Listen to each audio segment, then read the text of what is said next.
I keep the index on the second shelf of my kit, between the field tourniquet roll and the thermal blanket pack, because that is the order I built the kit in, and I have never changed it. The index is old. The binding tape is brown at the edges, and there is a coffee ring on the cover from a posting 8 years ago, a forward station on the Kethsoval corridor where the water recycler produced something hot and brown that was coffee in intention only. I have carried the index across 11 postings and reread it at each one, cover to cover, appendices included, because the fringe taught me something early and I have not forgotten it. The patient in front of you will not always be human, and the moment you need the index is not the moment to discover what it says. My name is Marin Koss. I am a field surgeon, civilian grade, contracted to the compact Frontier Medical Corps for 26 years. I have worked a cutting block in a tent in a sandstorm. I have performed a 6-hour decompression procedure on an orbital platform with no anesthetic left, and a patient who held very still because I asked him to. I have set a compound fracture in complete darkness by touch alone, in a debris field with the patient conscious, and both of us breathing recycled air that tasted like burned insulation. I am not telling you this to impress you. I am telling you this so that when I describe the night at Kethnaroval, you understand I am not a man easily frightened, and I was frightened. The posting at the Kethnaroval checkpoint was mine for 7 months. The checkpoint sat at the outer perimeter of the Velthoran sealed habitat, a subsurface city built into a contested zone escarpment on a moon that had no name the compact recognized, and 3 names the Velthoran houses used in different contexts. The habitat was old. The outer skin of it, the part you could see from the checkpoint if you looked east at the right angle, was the color of old stone because it was old stone, sealed over generations with a membrane material the Compact Materials Division had analyzed twice and could not reproduce. The city inside had never admitted a compact citizen in any official capacity. The Velthoran of Kethnaroval were not hostile, exactly. Hostile implies an active interest. They were simply sealed. My job at the checkpoint was not diplomatic. I was there because a field medic had been posted there for 3 years before me and had handled minor things. A compact technician with a badly sprained wrist, a filtration worker from the outer ring who had developed a respiratory infection, a courier who had dislocated his shoulder loading cargo and whose supervisor had decided the checkpoint was close enough to count as a medical facility. I was the medical facility. I had a tent, a kit, a portable scanner that worked 7 days in 8 and required a firm knock on the left side to resume on the 8th, and the index on the second shelf. The index has 2 volumes. The first is the General Velthoran Medical Compendium, covering physiology, pharmacology, common pathologies, and treatment protocols. The second is the Pediatric Supplement, which is newer and which some practitioners in the Corps treat as optional reading because it covers a patient population they consider unlikely to present at a frontier checkpoint. I had read the Pediatric Supplement twice. I had also read the appendices, which occupy pages 63 through 97 of the supplement and address subspecies variation, house line genetic differentiation, and the counterintuitive fever response in children of the inner corridor lineages. Most practitioners who read the pediatric supplement skip the appendices because the appendices are formatted as technical addenda, and the formatting signals to a reader already reading optional material that this is the most optional part. I had read them because the fringe had taught me that the most optional-looking part of any index is usually there, because someone needed it badly enough to write it. The night this story is about was the night of the 3rd-hour watch, 14 weeks into my posting. I heard the outer gate alert at 2:51 in the morning. I was already awake, because I sleep poorly at new postings, and the posting was not yet old enough to feel like a known place, and I had been rereading the Velthoran cardiovascular appendix with a lamp propped against my kit, because the lamp cord did not reach the cot, and the index did not read itself. I pulled on my jacket and went out. At the gate, there was a Velthoran soldier. I had seen Velthoran adults at distance before. They are tall, copper-gold skin in most of the house lines, silver eyes of varying depth, a physical architecture that is larger in the shoulder than the human baseline and longer in the limb. This one was in full perimeter armor, the kind designed for contested zone deployment, and she was carrying something. She was carrying a child. The child was small, even by Velthoran standards, and she was burning. I could feel the heat radiating from her before the gate was fully open, which is not something you expect to feel from a distance in cold air, and I have never forgotten it. The soldier was holding the child against her chest, the child's head tucked under the soldier's jaw in the way that speaks of sustained carrying, of having been held for a long time. The child was not screaming. She was making a low sound, intermittent, the kind of sound a child makes when the body has been working too hard for too long to spare the energy for crying properly. The soldier said something in Velthoran. My Velthoran was functional but not fluent. I had the medical vocabulary from the index, and the corridor Velthoran that 7 months of checkpoint life produces, which is mostly numbers and directions, and the phrase for I need the technician. What she said was not any of those things, but I understood 3 words out of the sequence, and one of them was the Velthoran word for dying. I said in Velthoran, bring her inside. The soldier crossed the checkpoint threshold. She had not done this before. No Velthoran from the habitat had crossed this threshold before as far as the checkpoint log showed. She crossed it without looking at the line in the stone. She crossed it because she had no other choice and she had made the choice anyway, which I understand now was a thing that cost her something, and I want to name that before I go further. The soldier's name, which I learned later, was Kaelvorn Meth. She had walked 2 kilometers in the dark from the inner habitat to the perimeter gate carrying a child with a fever of 41.3 degrees compact equivalent, and she had crossed a threshold her people had not crossed in the direction of a human in living memory because she had calculated that this was the only available move. I want you to hold that. A soldier with no good options making the one move that was left. That is not nothing. I got the child onto the examination surface, which was a folding table with a padded cover that I had requisitioned from the checkpoint stores on my second day, and which the checkpoint log still listed as a conference surface, because that is what it had been before. I got the lamp angled correctly, and I got my scanner running, and I pressed the left side of it firmly, because the battery contacts are unreliable, and I needed it working, and it worked. The child's temperature was 41.3 compact equivalent. Her respiratory rate was elevated, significantly, more than I had expected from the scanner's initial read, elevated in the way that looks like distress breathing to anyone trained in human pediatric presentations. Her cardiovascular indicators were doing something that the scanner flagged in orange, which is the scanner's way of saying it has identified a pattern, but is not confident it has the right reference parameters, which is correct, because the scanner's Velthoran reference table is 2 versions behind the current index. I knew this. I had noted it in my weekly equipment log at every posting, and the update had never arrived. I reached for the index. The Velthoran fever progression section begins on page 47 of the medical volume and runs through page 61, with a subspecies variation note on page 62 that applies specifically to children under the compact equivalent age of 8. Which is a note that most practitioners skip, because it is formatted as a sidebar and sidebars feel optional until they are not. I had not skipped it. I had read it twice, once on the second day of the posting, and once 3 weeks later when I was rereading the cardiovascular appendix, and had gone back to the fever section because there was a cross-reference I had not fully followed the first time. The sidebar said, in Velthoran children, systemic fever above 40 degrees compact equivalent initiates a secondary respiratory cascade that is counterintuitive in presentation. The respiratory rate elevates, which mimics distress breathing in human pediatric patients, but the underlying mechanism is not distress. It is a compensatory thermoregulation response.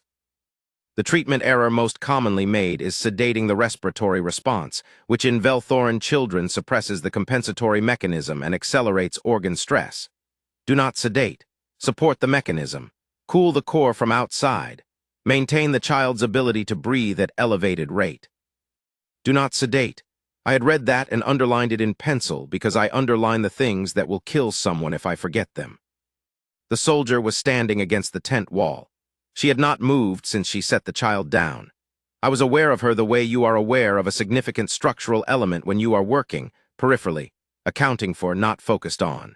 She was watching everything I did with an attention that was total and silent and did not interfere with anything I needed to do. I said in Velthoran, I know what this is. The words I used were the medical words from the index, so what I actually said was closer to I have identified the mechanism, which is a more formal construction than what I intended. But the soldier understood me, and I saw something shift in her posture, very slightly. which was the first indication I had that she had been in a state of controlled terror for some time. I did not have the correct cooling packs for a Velthoran child. The cooling packs in my kit are calibrated for human physiology. The target temperature range is different for Velthoran patients. The index is specific about this, and the packs I had would not reach the correct intermediate range without modification. The risk in using an unmodified human cooling pack on a Velthoran child is not that it provides no effect. The risk is that it provides too much effect too quickly in the wrong zones, overcooling the peripheral surfaces while the core remains elevated, which the index notes produces a thermoregulation conflict that compounds the organ stress the fever has already created. I knew this from the appendix. I had thought about this problem before, abstractly, in the way that a field surgeon thinks about problems that have not yet presented but eventually will. And I had arrived at a modification approach using the thermal blanket material and the checkpoint's water recycler, which produces cold water as a byproduct of its filtration cycle, and which I had tested for this purpose during my 3rd week at the posting for no reason, except that the idea had occurred to me, and I wanted to know if it would work. It worked with limitations. I will explain the shape of it because the shape matters. The thermal blanket material is designed to reflect heat back to a human body. Cut and sealed along the edges with the field adhesive in my kit and filled with water from the recycler, it holds temperature, specifically cold, for approximately 11 minutes in the ambient temperature of the tent before the external air warms it past the useful range. 11 minutes is not long. But if you replace the compress at the 11-minute mark and you apply it to the correct thermoregulation surfaces, which the index specifies as the lateral torso junctions in Velthoran patients rather than the neck and wrist junctions used in human cooling protocols, you can run an effective continuous cooling cycle. The preparation takes 4 minutes. The application is 7 minutes. At minute 11, you remove the compress and replace it with the next prepared one. This requires that you be preparing the next compress while the current one is applied, which means you are working simultaneously at 2 tasks, and the timing cannot slip, because a gap between compresses allows the core temperature to re-elevate and you lose the ground you have gained. I replaced the compress 7 times over the next hour and 20 minutes. The child breathed. The elevated respiratory rate was present throughout, which was correct. I let it run because the index said to let it run, and letting it run required a specific kind of discipline, the kind that means holding yourself back from doing the thing that looks obvious because you know the obvious thing is wrong.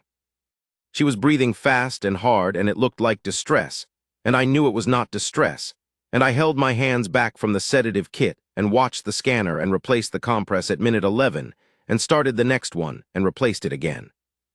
The fever came down, not quickly, not in the dramatic way that makes for good storytelling, in the way that actual fever comes down when the underlying mechanism is being supported correctly, which is slowly and steadily and with setbacks, the temperature dropping a half degree and then holding, dropping again, holding again.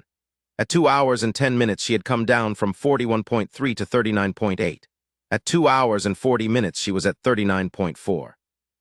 I watched the scanner's orange flag move through gradations. I could not read precisely, because the reference table was 2 versions behind, monitoring by pattern rather than by number, watching the cardiovascular trace shift in ways that the index had described to me in text, and that I was now seeing rendered in the scanner's imprecise graphical shorthand. The child's breathing gradually losing its desperate elevation and finding something closer to rest. At 4:23 in the morning, the child's temperature read 39.1 compact equivalent. She was breathing at a rate the index classified as elevated normal for post-fever recovery in this age group. She was asleep. I set the scanner down. My hands were steadier than I expected. That is not bravado. It is a thing that happens in surgery when you have been focused on a specific technical problem for a long time. The focus produces a kind of steadiness that does not feel like courage because it does not feel like anything. And then when the focus releases, you become aware of your own hands, and they are, in fact, steady, and you find that mildly surprising. The soldier had not moved from the tent wall in 1 hour and 52 minutes. When I looked at her directly for the first time since I had taken the child from her, I saw what sustained, controlled fear looks like when it begins to release. It does not look like relief, not at first. It looks like a person who has been holding something very heavy for a long time, and has just been told they can set it down, and who does not yet quite believe it. I said in Velthorin she will be well. She needs to sleep. She should not be moved before morning. The soldier said, in compact standard, I understand. Her compact standard was perfect, with the inner corridor accent that the index notes as characteristic of the Keth Narrovel administrative line. She had spoken compact standard from the beginning and had not told me, which I mention not as a criticism, but as an observation about the night. She had needed me to work, not to talk, and so she had let me work. She said, who are you? I said, a surgeon. I've been at this checkpoint 7 months. She was quiet for a moment. Then she said, you knew what it was. I said, I read the index. She looked at me then in a way that I have thought about since, and I find it difficult to describe precisely because the expression does not map onto anything in the human baseline emotional vocabulary. It was not gratitude, or not only gratitude. It was more like the expression of someone who has just encountered a category they did not have prepared and who is in the process of making room for it. She did not say anything else that night. She sat down on the floor beside the examination table and did not sleep and did not leave, and I went back to my cot and lay down with the lamp off and did not sleep either, and we waited together for the morning in the particular silence of two people who have just been through something and have not yet found the language for it. The child woke at 6:47. She woke the way children wake from deep recovery sleep, completely and at once, sitting up from a flat position in a movement that seemed to cost her nothing and looking around the tent with the wide amber eyes of a Velthorin child. She looked at the soldier. She looked at me. She looked at the scanner on the table beside her, and at the compressed material folded beside the scanner, and at the lamp, and at the index, which I had left open to the fever section the night before and had not yet closed. She pointed at the index and said something in Velthorin. The soldier translated without being asked. She wants to know what it says. I said, it says how to help children when they have a fever. It says specifically not to do the thing that looks obvious, because the obvious thing is wrong. The soldier translated this. The child considered it for a moment with the focused attention that children apply to information they find genuinely interesting. Then she said something else. The soldier said, she says that is sensible. She says the obvious thing is often wrong. I said, I agree with her completely. The child smiled. It is a Velthorin child's smile, which is not identical to a human child's smile. The eye component is different, more involved. The iris brightens slightly in a way that is a bioluminescent microresponse that the index notes as an indicator of positive affect, and I had read about it in the index, and seeing it in person was different from reading about it. Most things are. I want to note this because it is true, and because I think it matters that a fact about a species read in an index is a different kind of knowledge from the knowledge produced by watching a specific child in your specific tent smile, because she has decided you are sensible. The soldier said quietly to me, I need to return her to the habitat. They will be waiting. I said she should eat something first if you have the right food. Her core temperature is stable, but the fever took reserves. Another hour won't matter to whoever is waiting. The soldier considered this. Then she produced, from a sealed container in the interior pocket of her armor, something that the index would have classified in the food section, Appendix C, as a standard recovery preparation for Velthorin children. She had brought it with her. She had come to the checkpoint in the middle of the night carrying a sick child and a container of the correct recovery food because she had not been certain the child would live, and she had brought the food for the possibility that she would. I am going to say that again because I want you to understand the kind of soldier Kaelvorn Meth was. She came prepared for the child to survive. The child ate. The soldier sat beside her on the examination table, and the child ate in the particular methodical way of children who have been sick and are now hungry, working through the container with a focused efficiency that suggested she was taking the recovery seriously. I sat on my equipment case across the tent and pretended to review the scanner data and mostly watched, because it was a thing worth watching.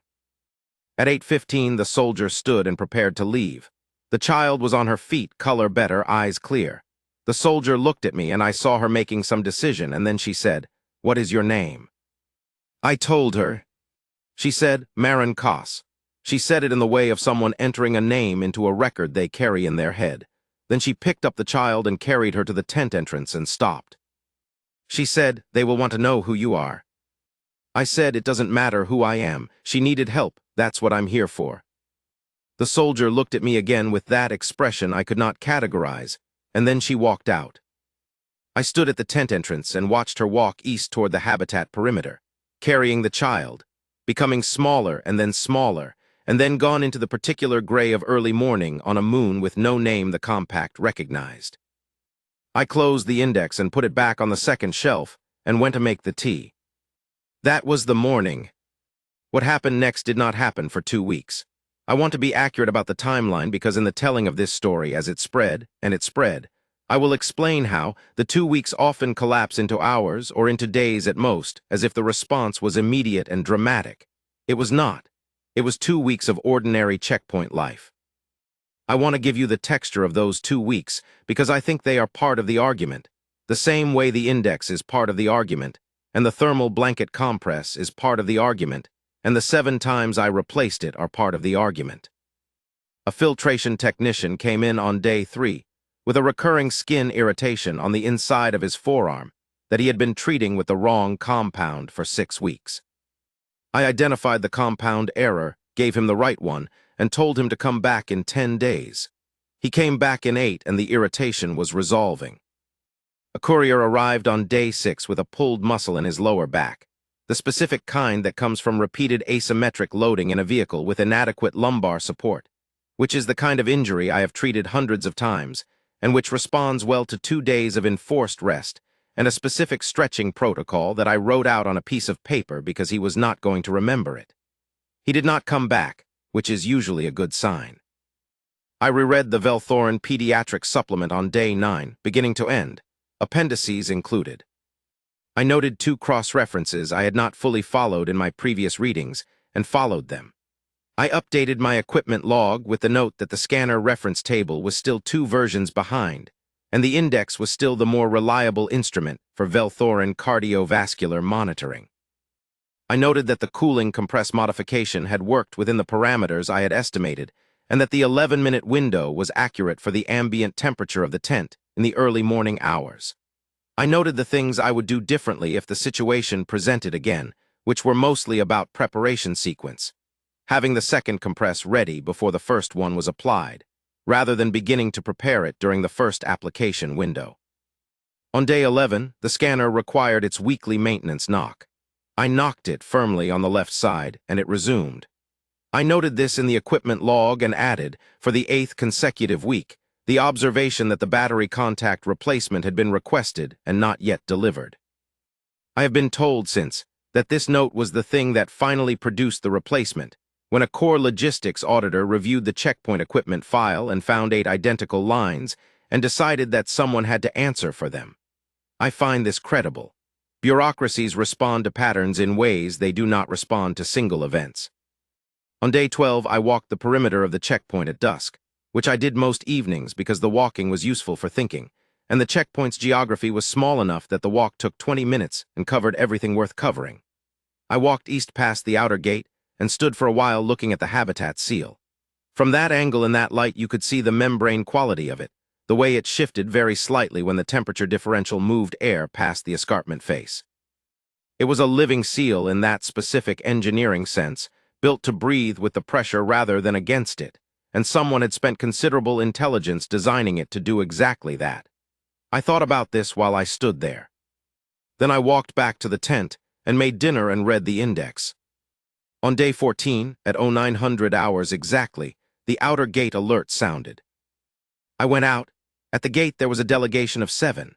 The soldier Kaelvorn Meth was among them, on the left end of the line, in different armor than the night 2 weeks before, formal armor, the kind the index describes as ceremonial function designation gear, heavier at the shoulder, engraved with house notation I could not read but recognized as significant. Beside her were 2 others in similar armor. Beside them were 4 figures in the robes the index describes as administrative diplomatic function dress. And in the center, between the armored soldiers and the robed administrators, was a woman. She was taller than the others. Her skin was the copper gold of the Keth-Naroval line, but deeper, the way a color deepens when it has had more time, and her eyes were silver with a quality that I have tried to describe in the years since and have never found the right word for in compact standard. The closest I can come is weighted. Her eyes were weighted in the way that eyes become when they have made a large number of decisions for a large number of people for a long time. And the decisions have not always been easy ones, and the person behind the eyes has carried them regardless. She was wearing nothing that announced her title. No crown, no formal insignia that I could identify, nothing that said here is the person you are supposed to address differently. I found out later, from the index's political appendix, which I had read but whose contents I had not expected to encounter in person, that Velthorin's sovereigns of the inner corridor houses conduct formal first contact without visible rank signifiers as a matter of specific protocol, because the protocol specifies that the first impression should be of the person, not the position. I did not know who she was. I thought she was an administrator of some seniority. She said in compact standard with no accent, Marin Kos. I said yes. She said, I am Sale Vorath Keth. I am sovereign representative of the first house of Keth Naravel. My daughter's name is Reth. She is well. I am here because of what you did for her.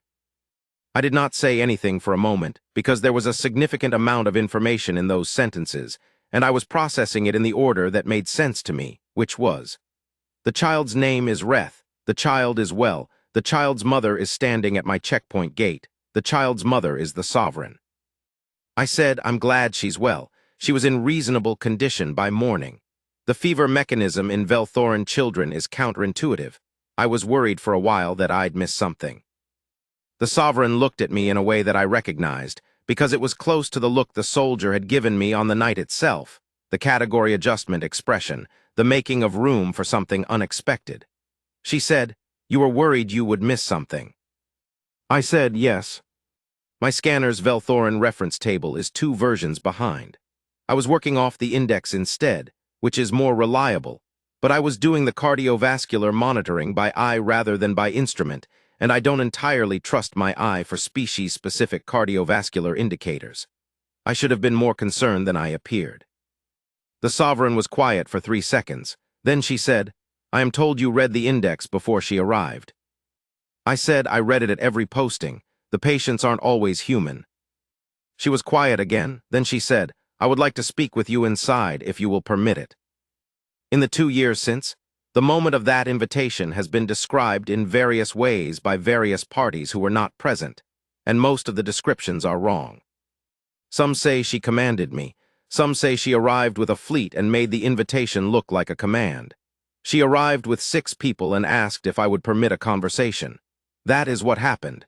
I want that to be correct in whatever record this becomes. I said, of course, please come in. I made tea. I want to note this because it matters and because it was not a diplomatic gesture. I made tea because it was what I did in the morning, and I had not yet had any, and I asked if she drank anything warm, and she said yes. And I made tea for 2, and we sat on the equipment cases that constituted my furniture because the tent had not been designed for diplomatic summits, and this seemed to be acceptable to her. She told me about Reth. Not the medical facts, those I knew, but Reth as a person. That she was 7 years old, that she asked questions at a rate that exceeded most adults' capacity to answer them. That she had been reading the habitat's geological records since she was 5 because she had found them in the administrative archive, and no one had told her they were outside her age group. That she had a particular interest in the structural properties of the habitat seal, and had submitted 2 written observations to the Habitat Engineering Division, that the Engineering Division had assessed as technically accurate, and had filed without knowing they came from a 7-year-old. I said, she told me the obvious thing is often wrong. The sovereign said, yes, she has believed this since she was 4. It has made her somewhat difficult to manage in formal educational settings, which is not a problem I regret. We sat with that for a moment. Then the sovereign said, I want to tell you what I would like to offer you. And I want you to understand before I tell you that I have thought about this for 14 days and I have discussed it with the First House Council and I am not speaking impulsively. I said, all right. She said, Keth Naravel has been sealed for 119 years. Not closed to trade, not closed to transit, sealed, in the specific sense that no compact citizen has entered the habitat in that time in any official capacity. The sealing was a decision made after a series of events that I will not detail here, but which produced in this community a considered judgment that controlled closure was preferable to the alternative. That judgment has been maintained by 3 sovereigns before me, and it has been mine for 6 years. She paused. She held the tea in both hands, which the index notes as the Velthoran posture for when a person is about to say something they have considered carefully. She said, "My daughter is alive because a compact citizen read a medical index and modified a thermal compress using cold water and blanket material, and replaced it 7 times over 90 minutes because he had thought about the problem before it presented, at a posting where no Velthoran child had ever previously required medical attention. She is alive because one person on the other side of the seal treated her as a patient who deserved his best preparation, without being asked to do so, and without knowing it would ever matter." She set the tea down. She said, "I would like to offer you a posting inside the habitat. A medical position, properly staffed, properly equipped, the equipment calibrated for actual Velthoran physiology, not 2 versions behind. I would like to offer it to you specifically. And I would like, in connection with this offer, to open a formal dialogue with the compact Frontier Medical Corps about a limited medical exchange agreement, which would be the first such agreement Kethnaravel has entered since the sealing." I looked at her, then I said, "The index I have is 2 versions behind." She said, "I know, it will be updated." I said, "The scanner reference table is also 2 versions behind." She said, "Both of them, we are aware." I said, "There will be patients who are not Velthoran. If I'm the compact physician in residence, people from the corridor will find their way to me, and some of them will be human, and I won't be able to turn them away on the basis that they're not the right species for the posting." She looked at me for a moment.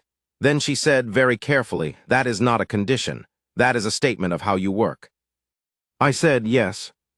She said, "I would not have offered the position to someone who worked differently." There was a silence, not an uncomfortable one, a silence of the kind that follows an exchange that has said what it needed to say and is waiting for the next thing. I said, "Can I ask about Reth?" The sovereign said, "Yes." I said, she smiled when I told her the obvious thing was often wrong, like she'd been waiting for someone to confirm it. The sovereign looked at me. The weighted quality in her eyes did something that I have also not found the right word for. It was not quite softness, because there was nothing soft about her. It was more like the expression of someone who has just heard a true thing said about a person they love, and who finds the truth of it and the saying of it both. She said she has been waiting. She is very patient for 7 years old. I said she can come to the clinic whenever she wants, assuming the clinic exists. She can read whatever she finds there. If she submits written observations to the medical division, I'll assess them properly and not file them without knowing who sent them. The sovereign said, "She will come every day." I said, "I know." The sovereign smiled then, and the Velthoran sovereign's smile is different from the Velthoran child's smile in the bioluminescent iris detail, which in adults is more subtle, more controlled, but no less present once you know to look for it. I knew to look for it because the index has a section on social expression indicators, and I had read the section. I mention this not to make myself sound more prepared than I was, but because I want to be accurate. I knew that smile was a smile because I had read what it looked like, and seeing it confirmed the reading, and I thought then about all the things the index says and all the things seeing them is different from, and I thought that was a good argument for both. The agreement took 4 months to negotiate. I will not describe the 4 months in detail because I was not in most of the important rooms. I was in the tent, doing the checkpoint work, and the negotiation was conducted between the First House Council and the compact Frontier Medical Corps Liaison Division, with Kaelvorn Meth as the Kethnaravel representative at the checkpoint level, and a compact liaison officer named Torvin who arrived in the 3rd month and drank the checkpoint coffee without complaint, which I respected. The news spread before the agreement was signed, which is the way of things.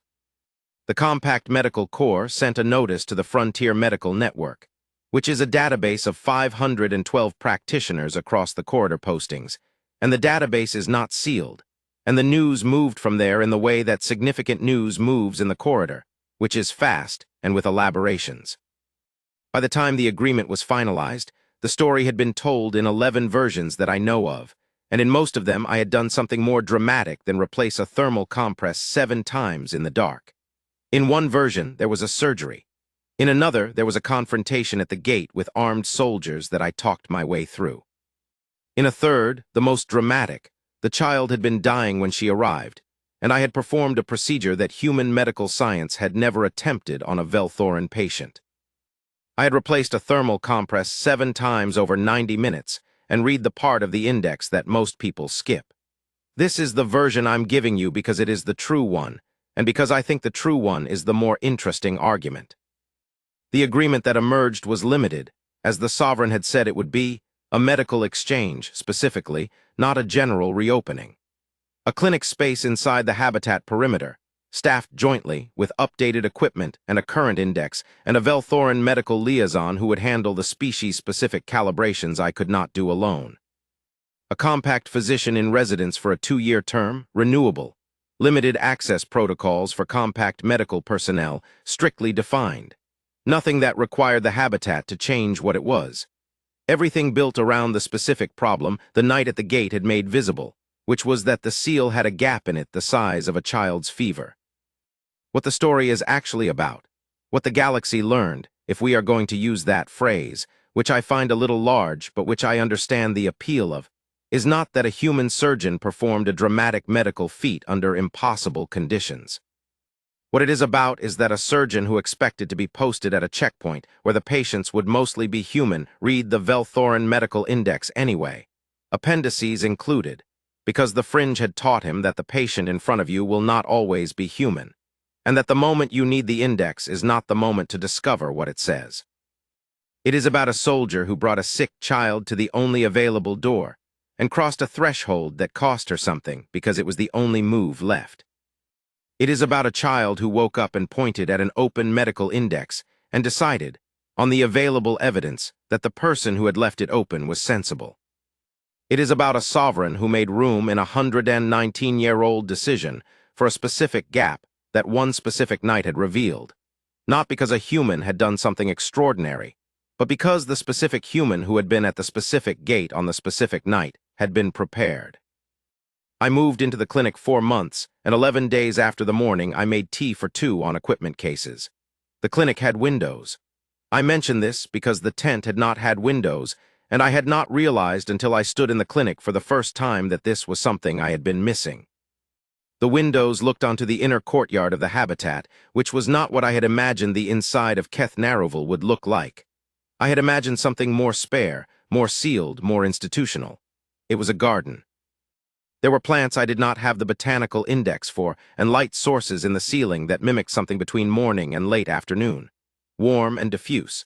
And the stone of the inner walls was the same old stone as the outer skin, but here it had been marked over time with engravings I could not read and colors that had been added in layers over generations. On my 3rd day in the clinic at 8 in the morning, the door opened and Reth came in. She was wearing the practical clothes of a child who intends to do something. She had a notebook. She looked at the clinic with the systematic attention of someone conducting an inventory, moving her gaze from the equipment stations to the reference shelves to the index, which was on the 2nd shelf of my kit, between the tourniquet roll and the thermal blanket pack, because that is where it goes.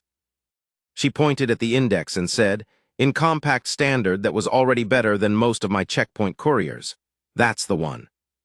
I said, "That's the one." She came to the clinic every day for 2 years.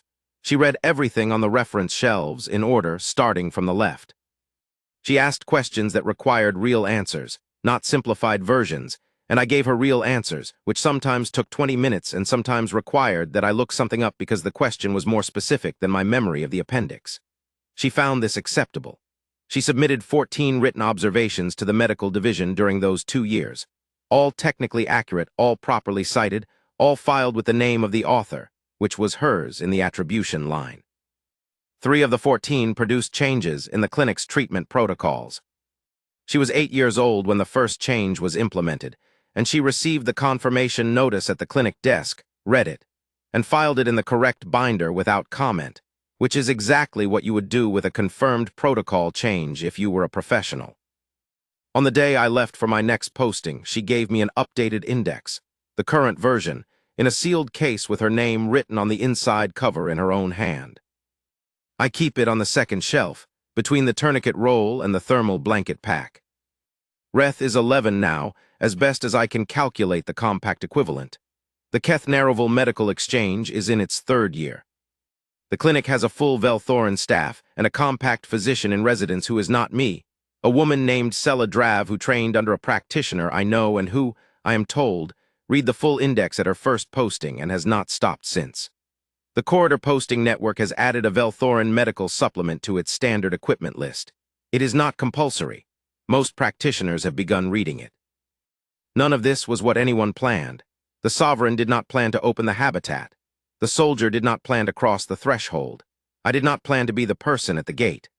I had read the index because I was a field surgeon on the fringe, and field surgeons on the fringe read what is in the case, all of it, because the patient in front of you will not always be human. When people ask me what it was like, the night at the gate, I tell them it was cold and the scanner was unreliable, and I was working by lamp and index in a tent on an unnamed moon.